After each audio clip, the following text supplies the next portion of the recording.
Greetings, my name is Aaron John M. Lumbang. This is my daily devotion for today, part of the 365 daily devotion series of Pastor Russell Ocampo. At yung topic natin ngayon ay hatred of sin. Loving God is hating sin. So, simulan natin yung scripture. Psalm chapter 97 verse 10, O you who love the Lord, hate evil. So, simulan natin sa unang teaching natin ay sin is desensitizing. So, alam natin, desensitizing, opposite nun is sensitive. So, could be sensitive to light, masakit yung mata. Yung sin naman, nakakatanggal yan, sakit sa mata noon. Kung nakaganto tayo, medyo naka-squint. Then, eventually, kaya na natin tignan ng buo. So, ganun rin yung sa kasalanan na pag inuulit-ulit natin, lalo tayo nasasanay natin gawin. Kagaya na sinasabi ko sa mga past devotion, it's like a habit. It's also a skill. Pag lagi mong ginagawa, lagi kang gagaling. Ganun. As an example is, pag tinitignan mo sa mga burglars or murderers, na yung unang ginawa nilang mali, kinakabahan sila ng sobra. It's shocking at first. But the more you do it, the more you continue to do it, the more nasasanay ka, the more desensitize ka, to the point na ikaw pa, gumagawa ka pa ng strategies para sa kasalanan na iyon. So parang sa example, na naghahanap sila ng, ito magandang lugar, walang umiikot dito na police, parang ganun. Yun yung isa sa mga burglar or murderer. Pero in a more practical sense, yung ginagawa natin, sabihin natin sa sigarilyo, ito magandang spot na to, panigarilyo. Or may technique ka na paano humaba yung sinesmoke mo, or paano lumakas yung tama pag umiinom ka. Or ani yung strategy sa paano yung best na halo, no?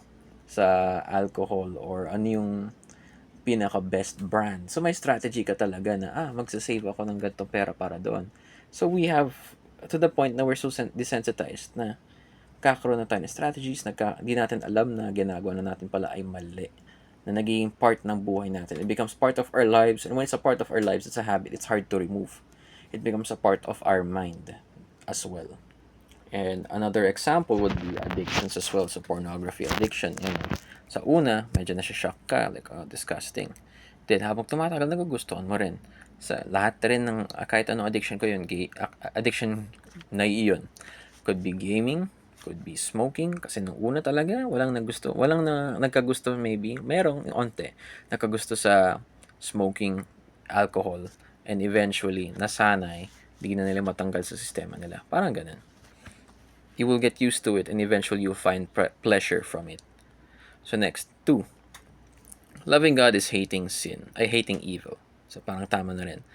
So the times when we lived in sin, or rather, let me start with yung sinabi ni Pastor Russell Ocampo na God has loved us first, which is why we are able to love God, or we love God, and that God has serviced us first.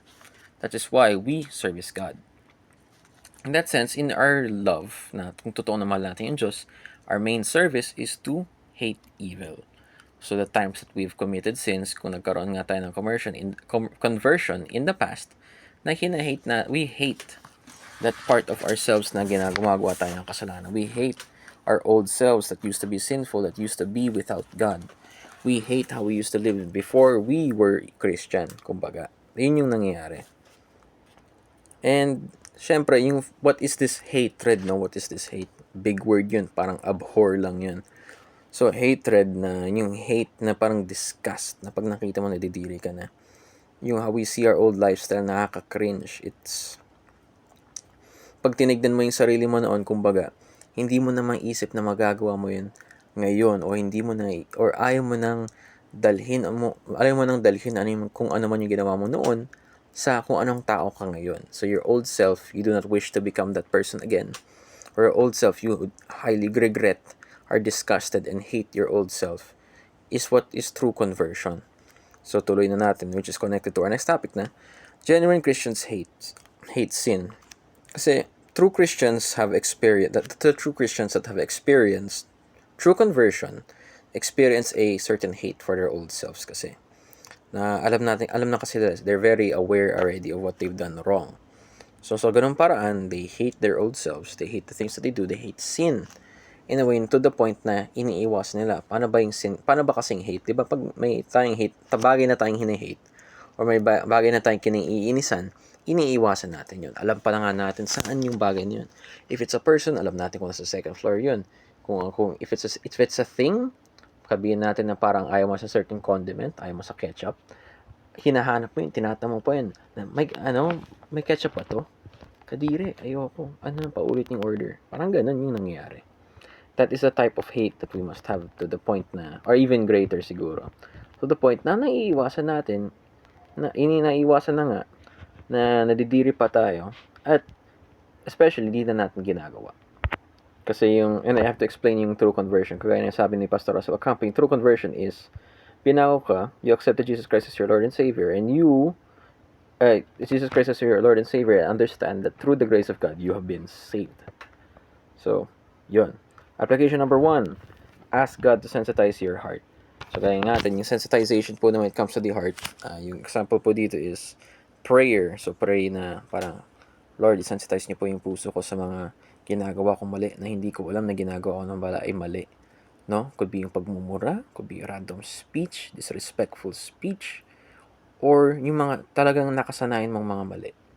Na hinihingi mo na sana ipakita sa'yo ng Panginoon na maging masensitize ka ulit para may maramdaman kang sakit o kirot sa puso na alam mong ginagawa mo mali. Parang may naramdaman ka na, parang ginagawa ko na to, parang hindi angkop or hindi ayon sa Biblia or ayon sa salita ng Panginoon. May maramdaman kang ganyan, but you still have to pray for it. To become sensitized also to the presence of God. Kasi pag naghihingi tayo ng gabay, naghahanap tayo ng presensya ng Panginoon para i-guide tayo. Hindi lang rin yun, kasama na rin din yung asking to be sensitized to God's presence in the sense na in prayer as well.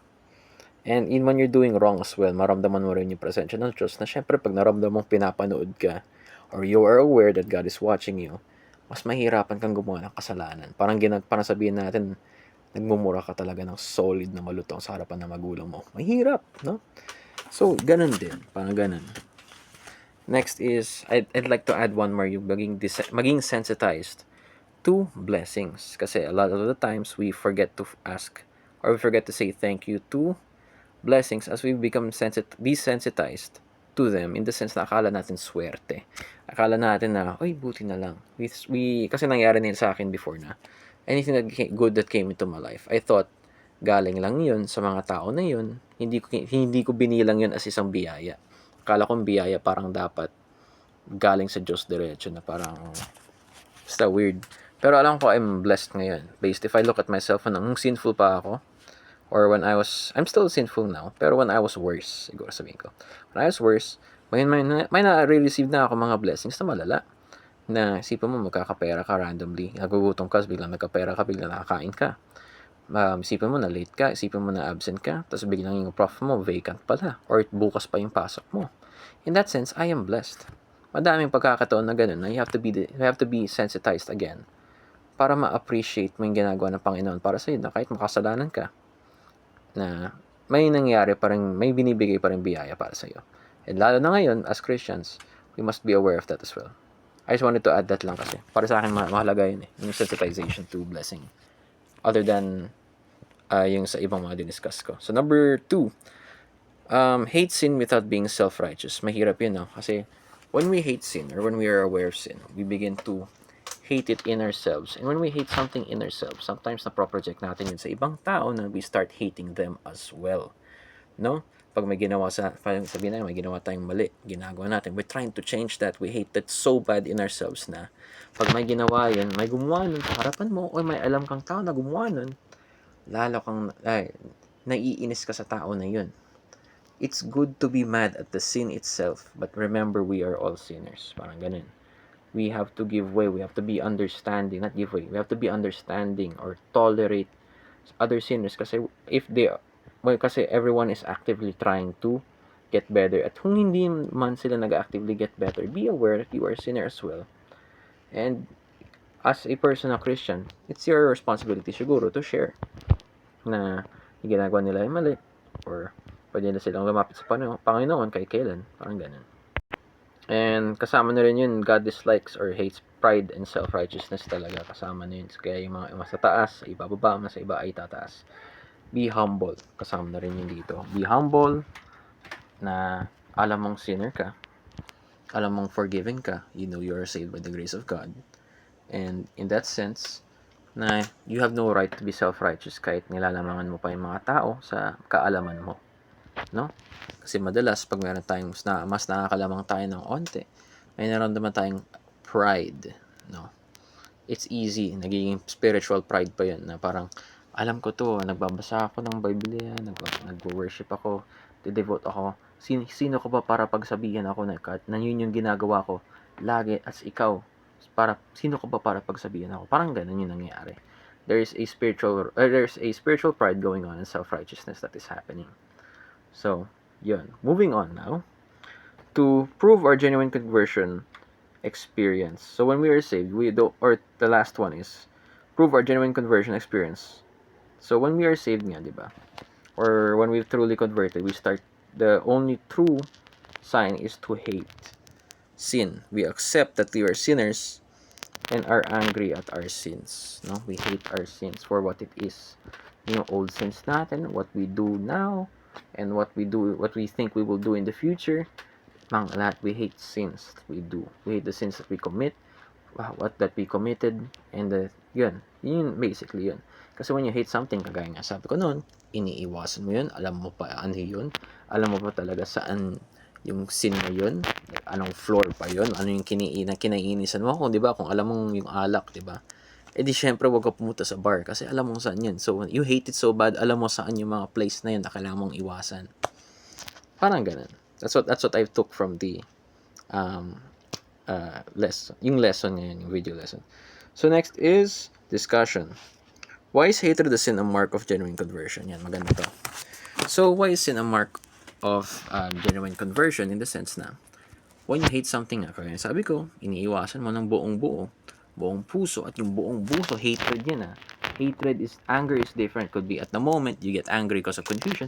Hatred, intentional yan. May naramdaman ka talagang galit na kung dadating ka sa punto na may gagawin kang mali. Kung in the worldly sense of hatred, worldly sense of hatred na pag may sobrang kinaiinisan mo yung tao, siguro kukunin mo yung ballpen. Could be worse as well.